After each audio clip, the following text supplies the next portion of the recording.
So, ihr Pixelzähler, Topaz Video ist mittlerweile in der Version 7 angelangt und ganz neu. Starlight Mini, ja, eigentlich ein ganz spannendes Preset mit ein paar coolen Vorteilen, aber auch Nachteilen, und das schauen wir uns mal jetzt an.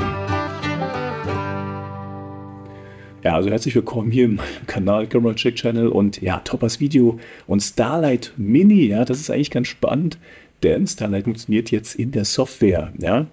Denkt dran, für 250 Euro oder Dollar könnt ihr das aktuell kaufen, hier mit dem Link unter meinem Video oder in der Beschreibung.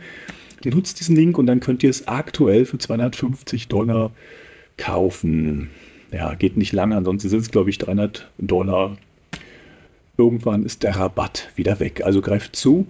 So, und jetzt schauen wir uns das mal an. Ich habe einen Super 8 Ausschnitt für euch, und zwar hier. Hier, diese alte Super 8 Hippie-Aufnahmen, ja, also zerkratzt, ja, es gibt ein paar Fussel. Es ist stark verkörnt und nicht besonders scharf. Ja, das ist das Material, das habe ich bereits schon bei Starlight Project reingeworfen, in die Cloud hochgeladen. Ja, da sind das ungefähr 5 Euro gewesen, die das gekostet hat. Ja, und dann habt ihr dieses Resultat, und das ist eigentlich ziemlich spannend, ja, denn ihr habt hier keine Fussel mehr, wenig Korn.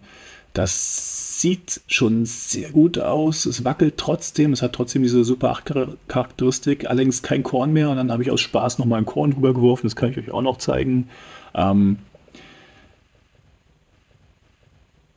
Ja, hier seht ihr diese Aufnahmen. Eine echt coole Sache. Ne? Aber was ist nun mit Starlight Mini? Ja, ist das genauso gut oder fast so gut? Und ich würde sagen, jetzt gucken wir mal in die Aufnahme rein, die ich mit Starlight Mini erstellt habe. Ja, und ihr seht, ja, erstmal Ernüchterung. Ja, die Scratches und die Fussel sind leider noch drin, ja, in der Aufnahme. Schade. Aber ich habe mir das mal genauer angeguckt. Und jetzt vergleichen wir mal Starlight Project und Mini miteinander. Und jetzt guckt mal hier auf die Gesichter. Ja. Beim Starlight Mini sieht das sehr viel besser aus mittlerweile. Ja, die Gesichter, ja, oder auch die Augen, die Richtung, ja, wie die Augen gucken, sieht echt gut aus. Ja. Es kann aber auch sein, dass bei Starlight Project, also da, wo man es hochlädt, das mittlerweile auch besser ist. Ja. Das hängt damit zusammen, das habe ich mich vor 6, 7 Wochen hochgeladen und dort rendern lassen. Vielleicht ist es mittlerweile auch besser, das weiß ich nicht. Ja, das kann ich nicht sagen. Auf jeden Fall ist Mini, was Gesichter betrifft, sehr gut. Der große Nachteil ist halt, das rendert fast eine Stunde. Ja, ich glaube, ja, eine Stunde und 8 Minuten. Dieser kurze 10, 12 Sekunden Test gedauert in dem Rechner auf meinem Laptop. Wenn ihr Starlight Mini also das erste Mal öffnet, ja, dann erscheint eine Abfrage, ob genügend Power euer Laptop hat. Und dann seht ihr halt diese Anzeige, und mein Laptop, ja, eine 1070, 8 GB Grafikkarte, 32 GB RAM ist wohl ausreichend. Allerdings, wie gesagt, es rennt halt über eine Stunde, ja, und normalerweise, wenn ich Proteus oder Iris benutze, ja, da sind das 40 Sekunden oder was. Für 10 Sekunden, also das ist schon krass, ja, dass er da eine Stunde rechnet.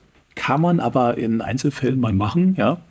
Wenn es sich zum Beispiel um kleine Gesichter so im Hintergrund handelt, ja, und dann Details fehlen, könnte Starlight Mini wahrscheinlich schon das beste Preset dafür sein. Ja. Und dann könnte es sich lohnen, für so 10, 15 Sekunden da das mal zu rendern extra. Entweder baut man dann später Masken und setzt diese Starlight Mini-Köpfe dann in das andere Bild rein.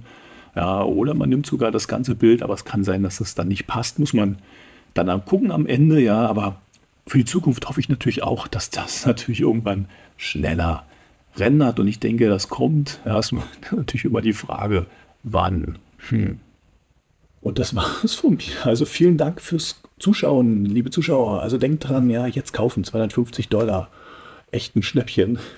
Aber ihr wisst, ich liebe diese Software. Ihr könnt es, glaube ich, auch ausprobieren mit Wasserzeichen. Weiß nicht, ob es noch geht.